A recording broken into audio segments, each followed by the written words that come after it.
राजस्थान में 2004 के बाद लगे सभी राज्य कर्मचारियों को अपनी जो एनपीएस की कटौती हुई थी उसकी एनपीएस डायरी बनाकर एसआईपीएफ के पोर्टल पे अपलोड करनी है। उसके बाद ही वो पैसा निजी अंशदान का आपका जीपीएफ 2004 में ट्रांसफ़र हो पाएगा, उसका लेजर बन पाएगा।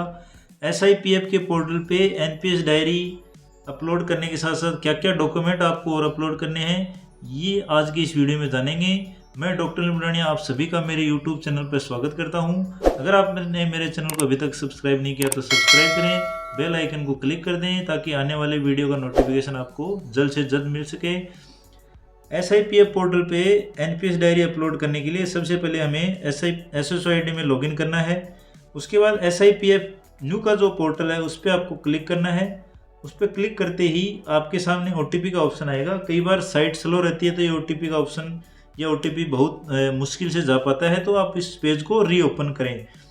ओटीपी आपके फ़ोन पे आ गया, वो आप ओटीपी इंटर कर देंगे। एसआईपीएफ का पोर्टल है वो आपके सामने ओपन हो जाएगा, जिसमें आपको बताएगा कि आपका बीमा के डॉक्यूमेंट हैं उनको अपलोड कर दिया गया है। वो अगर आप सही हैं या नहीं हैं, वो बीमा के डॉक्यूमेंट आपको कैसे देखने हैं ये आगे इस वीडियो में जान लेंगे बीच में।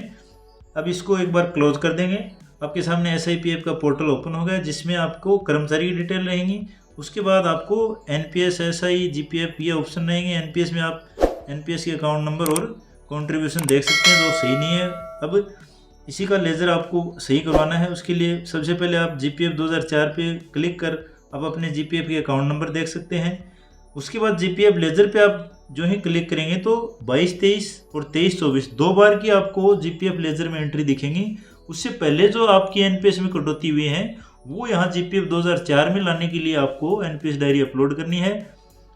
जैसा आप देख पा रहे हैं इसमें 2 साल की आपको जीपीएफ 2004 में एंट्री है। पहले की एनपीएस की कटौती है वो यहाँ पे पैसा निजी अंशदान का लाने के लिए आपको एनपीएस डायरी वो अपलोड करनी है।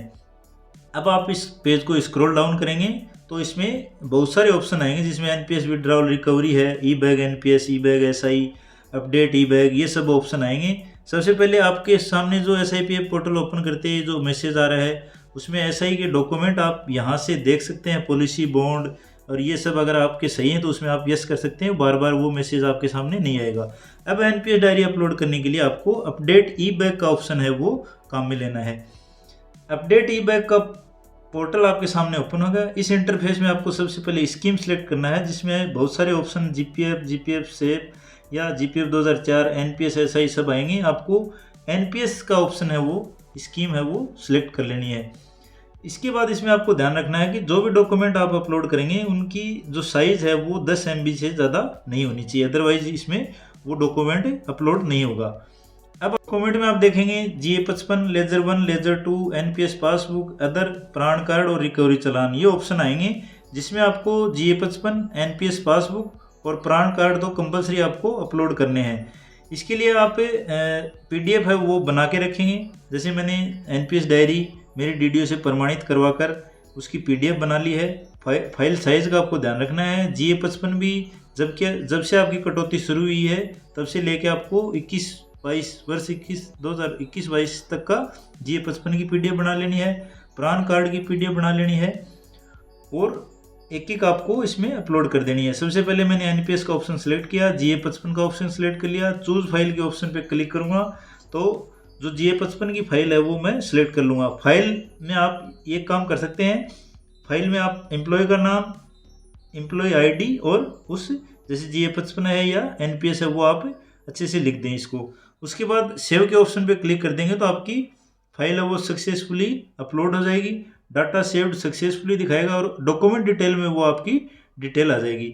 अब जैसे मैंने GA55 अपलोड कर दिया, उसके बाद एनपीएस स्कीम सेलेक्ट कर सिलेक्ट डॉक्यूमेंट के ऑप्शन पे एनपीएस पासबुक का ऑप्शन सेलेक्ट कर लूँगा। चूज फाइल के ऑप्शन पे क्लिक कर एम्प्लॉय के नाम, एम्प्लॉय ID और एनपीएस डायरी लिखी हुई फाइल है वो मैं सिलेक्ट कर ओपन कर इसको सेव करूँगा। तो ये अगर साइज़ मेरी 10 MB से कम है, प्रॉपर साइज़ में है, तो ये भी मेरी फाइल है वो अपलोड हो जाएगी। डाटा सेव सक्सेसफुली दिखाएगा और डॉक्यूमेंट डिटेल में एनपीएस पासबुक की डिटेल भी आ जाएगी, GA55 की आ गई।